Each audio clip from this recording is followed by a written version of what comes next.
Bienvenidos a la comunidad Somos Abundantes. Quédate atento al vídeo y aprende. ¿Qué es un patrón repetitivo? ¿Y cómo influye en nuestra vida cotidiana? No te olvides de dejar tu like y suscribirte a la comunidad. Nosotros cuando nos nacemos, lo que vivimos en casa, nuestro cerebro lo ve como normal, es lo conocido. Si en tu casa nadie se dice te quiero, tú naces creyendo que la gente no se dice te quiero en su casa. Si en tu casa tus padres se gritan, tú naces creyendo que el grito es un componente habitual de las relaciones humanas. Si en tu casa no se come carne, tú naces creyendo que la carne es para lujo. Es decir, lo visto en casa se acepta como normal y como conocido. A medida que te vas haciendo mayor, hay veces que detectas, porque conoces otras familias, porque vas a casa de otros amigos, porque lo que ves en casa te hace sufrir, que existe otro campo. Si tú llegas a tu casa y nadie te pregunta nunca cómo estás, pues a ti te parece que lo normal es que a nadie le importe tu vida y tus historias del colegio. Entonces, lo conocido en casa se ve como normal. Esos son los cimientos emocionales.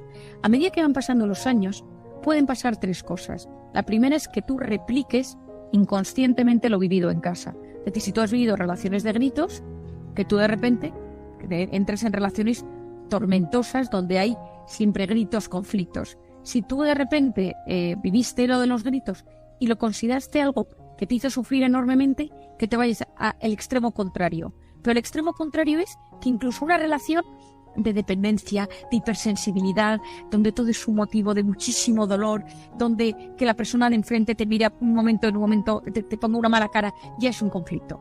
O que hagas un examen de tu vida, que digas, oye, vamos a ver, esto es bueno, esto es malo, esto fue así y por eso he nacido de esta manera, sano estas heridas, canalizo lo que me sucede y tomo una decisión adecuada sobre mi vida.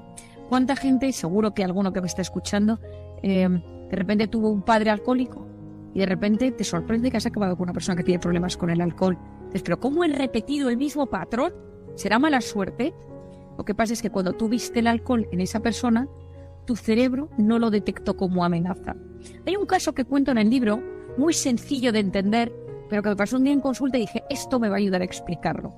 Yo tengo una chica joven de 23 años que viene a mi consulta porque somatiza, porque tiene ataques de pánico, está muy nerviosa y me cuenta que está de becaria en una empresa, pagan 200 euros al mes, trabaja de 8 de la mañana a 8 de la tarde para una jefa que le tiene absorbido el tiempo. Le llama los fines de semana, le hace el responsable de temas familiares, que vaya a recoger cosas de los niños, es decir, un trabajo excesivo para una becaria y le pega gritos constantemente y la denigra, le trata mal. Y entonces le digo, ¿pero por qué no aguantas? Luego vive en casa de sus padres, tampoco tiene grandes problemas económicos. No sé, supongo que es lo normal. Digo, ¿cómo es tu madre? Y mi madre es ordeno y mando. Mi madre te levanta a las 7 de la mañana, te hace poner lavavajillas, te pone a planchar. Es decir, como ella lleva toda la vida acostumbrada a una mujer muy demandante, muy dominante, cuando se ha topado con una jefa así que la está enfermando, ella no lo detecta conscientemente como algo amenazante, porque repite el patrón. Entonces, muchas veces, y esto en las relaciones afectivas, en las relaciones de pareja, cuando uno analiza, esto yo lo he investigado mucho, porque cuando viene una persona a consulta le digo, a ver, ¿qué parejas has tenido en la vida? Desde los 15 años, novietes, novios, un marido, etcétera. Y de repente vas viendo el patrón. Entonces, a veces me fui al extremo contrario. Repetí el patrón que tenía en casa. Y cuando uno entiende esos cimientos emocionales, es mucho más fácil que tome decisiones adecuadas. Mucha gente me pregunta, ¿pero entonces estamos determinados? No, determinados por muy pocas cosas en esta vida, pero estamos profundamente influidos. Y por eso para mí es tan importante la conciencia de uno mismo, la conciencia de mi infancia, la conciencia de cómo me quisieron. Yo a la gente le pregunto en consulta, ¿te quisieron? ¿Te sentías querido por tus padres, por tus profesores, por tus amigos? ¿Te sentías parte de un grupo? ¿O te sentías siempre como ciertamente aislado? Y esta respuesta va a influir enormemente en cómo sean tus relaciones humanas cuando te haces mayor. Fíjate qué pregunta, ¿te quisieron? Tú vas ahí... increíble todo lo que estás diciendo. Yo en mi pareja soy siempre como un poco la que lleva el timón porque he aprendido eso y siento que, por ejemplo, porque mi madre o mi padre era así y yo copio ese patrón, pero quizás si sigo con ese rol no le voy a dejar a mi pareja también participar en la toma de decisiones familiares. Y eso va a hacer que se sienta clara. Por tanto, bueno, en el momento que no es ni bueno ni malo, pero darte cuenta de que al final esas cosas tampoco son tuyas del todo, sino que son heredadas, y decidir qué quieres hacer a partir de ahora requiere efectivamente un autoconocimiento, una toma de decisiones y luego me imagino por el acompañamiento de profesionales que estáis ahí también para decir, vale, ¿cuál es el siguiente paso que vas a hacer para acercarte al tipo de persona que tú quieres ser con respecto a esta relación? Y eso no se hace de la noche a la mañana, me imagino que eso lleva pues un trabajo y también la capacidad de perdonar. Es decir, un corazón resentido nunca es feliz. Y yo siempre digo una frase que es: perdonar es ir al pasado y volver sano y salvo. Es mirar hacia atrás y decir, mi padre, mi madre, mi abuelo, mi hermano mayor, mi profesor, esta compañera de clase, y de repente decir, bueno, pero ya está. Cuando uno mira hacia atrás y escuece, si escuece es porque sigue haciendo daño a día de hoy. Si yo tenía una madre que no notaba que me quería, un padre que estaba siempre fuera, porque uno puede tener padres ausentes pero sentirte querido. Es decir, un padre que trabaja fuera, pero te sientes querido, pero es que no sentirte querido en la infancia. Y en el libro trato un tema fundamental, que es cómo me tocaron en mi infancia. Para mí, esto es uno de los temas probablemente que ahora mismo, encima escribí un libro sobre los abrazos en plena pandemia, o sea que también llamé a mi editora y le dije, oye, es que estoy escribiendo un libro sobre por qué hay que abrazarse, y estábamos en no te toques, ¿no? Pero esto sí que me encantaría que los que nos están escuchando lo entendieran. A mí me ha parecido fundamental a lo largo de mi vida, yo soy una gran observadora, entonces observo lo que voy estudiando, lo que voy viendo en consulta, y lo estudio e investigo qué hay detrás. Y busco la base física, psicológica, fisiológica, humanista, espiritual, y busco aunarla todo y encontrar una respuesta a las grandes preguntas. Hay veces que no la encuentro y entonces sigo buscando y no hablo de ello hasta que yo tenga la respuesta, entre comillas la respuesta, porque hay muchísimas cosas que no tienen respuesta. Pero una de ellas era, y esto me pasó mucho en Camboya, cómo me tocaron en la infancia. ¿Qué significa? ¿Me pegaban? ¿No me tocaba a nadie? O sea, todos nosotros, si miramos hacia atrás y dices, en mi casa nadie se tocaba. Hay gente que, en mi casa, por ejemplo, Casas Rojas, nos tocamos mucho, somos todos muy achuchones. O sea, todos en mi casa nos abrazamos, nos celebramos, nos damos besos, pero yo he visto gente que tú de repente le vas a dar un abrazo y no sabe recibir el abrazo, se queda quieto. Y entonces yo le decía, oye, déjate abrazar, que en mi casa no se abraza. Entonces yo aquí te confieso, Marian, que yo he sido poco tocona y, bueno, hemos sido de abrazar, pero así que tocar, y esto lo he aprendido. Es más, ahora necesito abrazar y tocar, pero no estaba acostumbrada yo pero no era tan costumbre, sí que había besos y abrazos en casa, los abuelos, todo, pero igual menos que cuando he venido a Madrid a vivir y noto que hay más tocar, más rozar, más acá. Bueno, es que cuanto más al sur, más tocamos. Desde Andalucía, mi padre andaluz, ahí te estás, es como en los latinos, ¿no? En los latinos, los españoles les parecemos gente muy fría. Yo me acuerdo de una de las primeras veces que aterricé en México, que di más abrazos en una hora que la gente, o sea, pero una cosa de un abrazo, claro. Me acuerdo en cambio cuando fui a trabajar a Estados Unidos, que la gente te saludaba con la mano, te daba la mano, y claro, es ese punto que las diferentes culturas, ¿no? No dan besos. Las amigas, los amigos se abrazan mucho. Se abrazan. Entonces, ¿qué pasa? Que empecé a ver que podían pasar varias cosas. Desde las cosas graves, es decir, que te hubieran pegado, que te hubieran violado, que hubieran abusado de ti. En la violación, como soy una gran, no diría experta, porque experta no soy en nada, pero llevo muchos años dedicada al tema del abuso sexual. Entonces, todo el tema del tacto lo empecé por el abuso sexual. Es decir, si me han tocado feo, cómo eso me influye a la hora de recibir que me toquen, ¿no? Entonces lo he ido observando y analizando. Y de ahí a que no me toquen, que no me abracen, que no me den jamás un beso, me abrazan, me tocan, me juegan conmigo, hay un juego en el suelo del padre con el hijo que le toca, y cómo eso influye. Entonces a todos mis pacientes durante 8 años les he preguntado cómo te trataban, cómo te tocaban, quién te tocó bien, quién te tocó mal, alguna vez te han tocado haciéndote daño, y entonces fui viendo la evolución y vi que había un patrón común. Es decir, y entonces aquí lo voy a explicar. Aquí entra la oxitocina, que alguno no sabe porque ahora estoy en modo oxitocina a tope. Y la he contado en algún podcast y la he contado en alguna charla, alguna entrevista, pero me parece importante que esta oxitocina es la hormona del parto y de la lactancia. Otro día di una conferencia a 500 directivos, 90% hombres entrajetados, y yo hablándoles de la oxitocina a todos los hombres. Digo, es que tenéis que saberlo. Y todos me miraban atónitos. Porque la oxitocina es la hormona del parto y de la lactancia. Y hasta ahí eran mis conocimientos. Hasta que un día, resumido, sufro un atraco. Yo estaba en plena lactancia de mi tercer hijo, sufro un atraco, me da un ataque de ansiedad, voy corriendo, me vuelvo corriendo para casa y al pequeñín le tocaba comer. Entonces me lo puse al pecho y estaba súper angustiada y a los 2 minutos me relajé. Y entonces yo dije, este pico de cortisol no debería haber bajado tan rápido. El pico de cortisol del atraco tiene que estar en sangre unas 6 horas. Y entonces dije, no he hecho ninguna técnica de respiración, no me he tomado ni atila, no me he tomado medicación, por supuesto. Y entonces dije, lo único que he hecho es darle el pecho a mi hijo.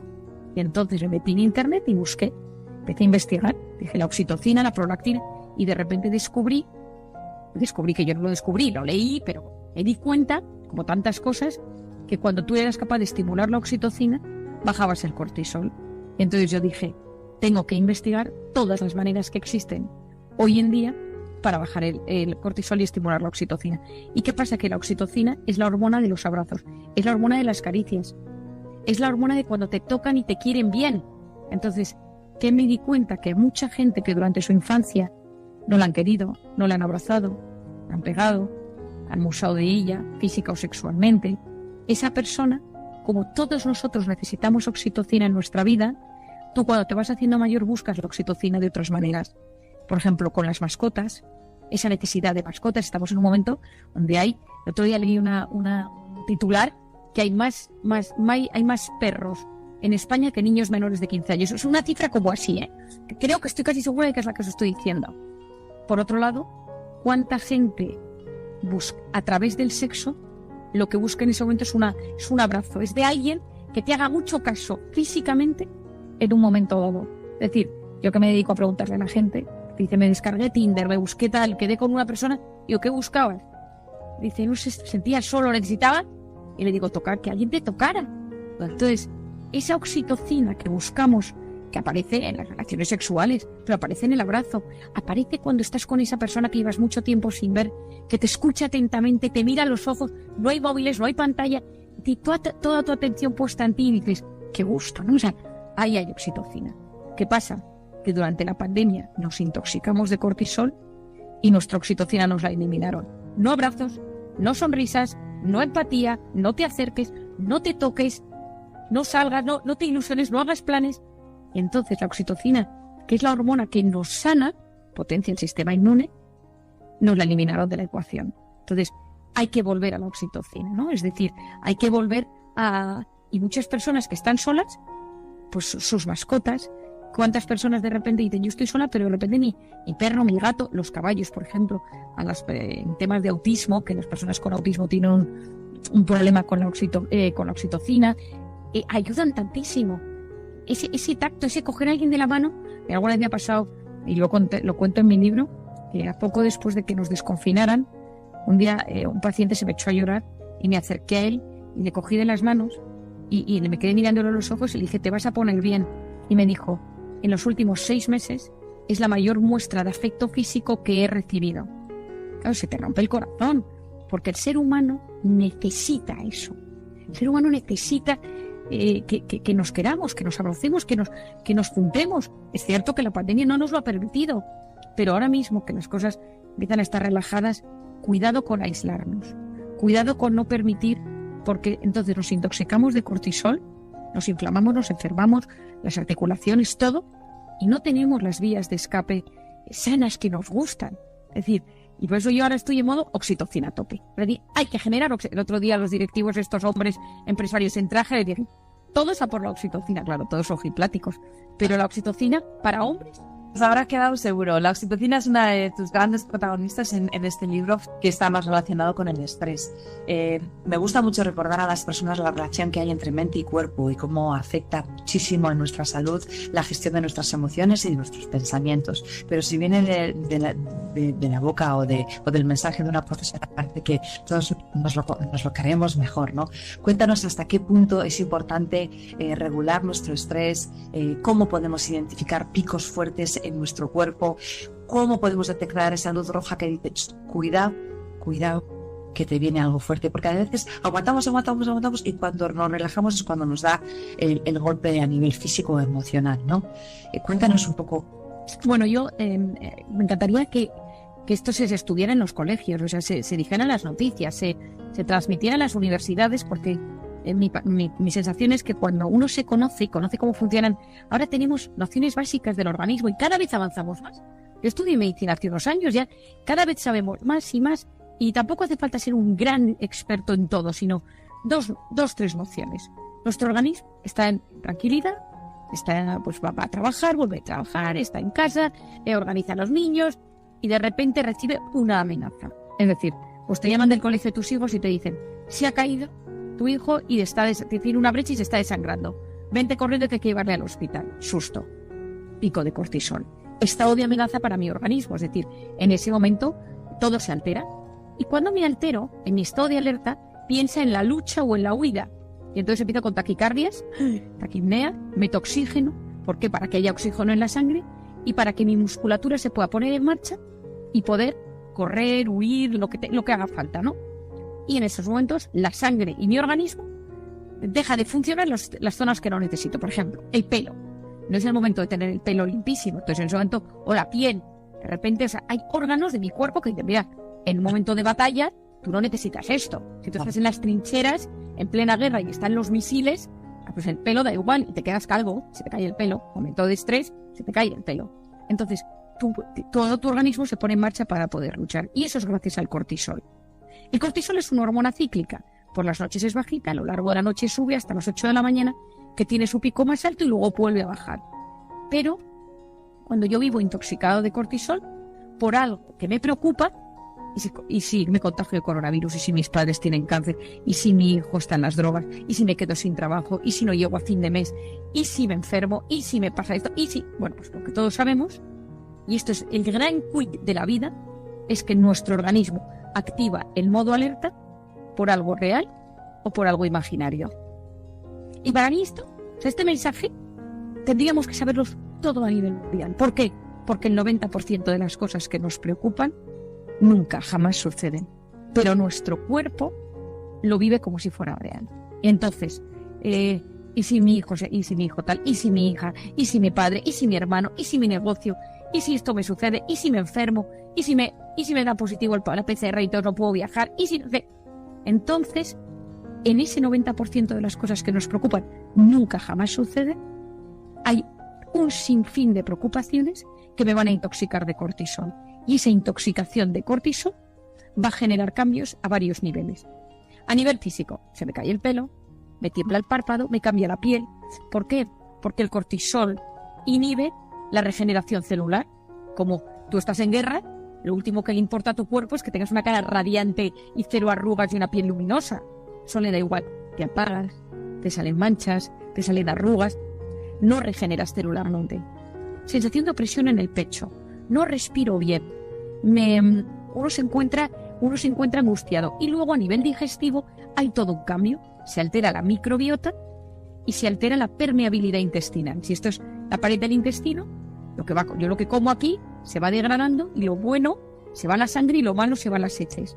Pero como se altera todo ese proceso, la pared del tubo se empieza a destruir y empiezan a entrar cosas por la sangre que no deberían entrar, que están en la base hoy en día de muchas enfermedades neurodegenerativas. Es decir, es clave entender que si yo estoy en fase de intoxicación de cortisol, puedo estar en fase de estreñimiento, puedo tener un colon irritable, puedo llegar a tener una colitis ulcerosa, puedo tener problemas de hinchazón abdominal, angustia, es decir, todo mi aparato intestinal. Y me inflamo, que aquí es el quid de la cuestión. La intoxicación de cortisol me inflama. Gastritis, gastroenteritis, amigdalitis, dermatitis. ¿Por qué?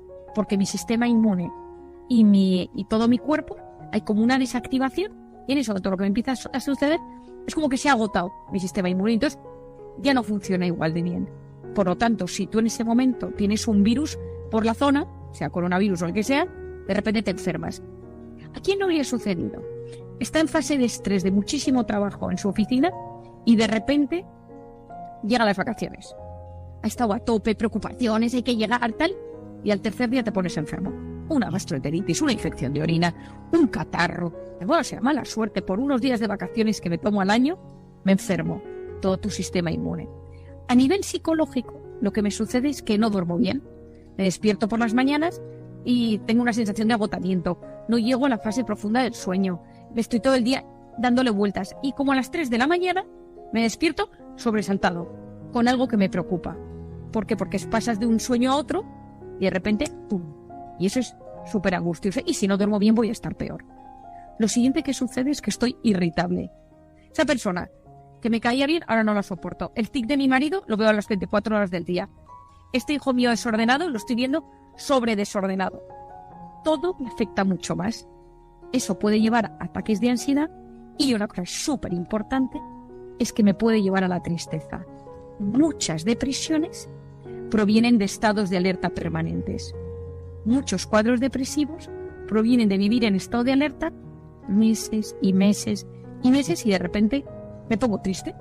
Entonces caigo en ese estado de depresión.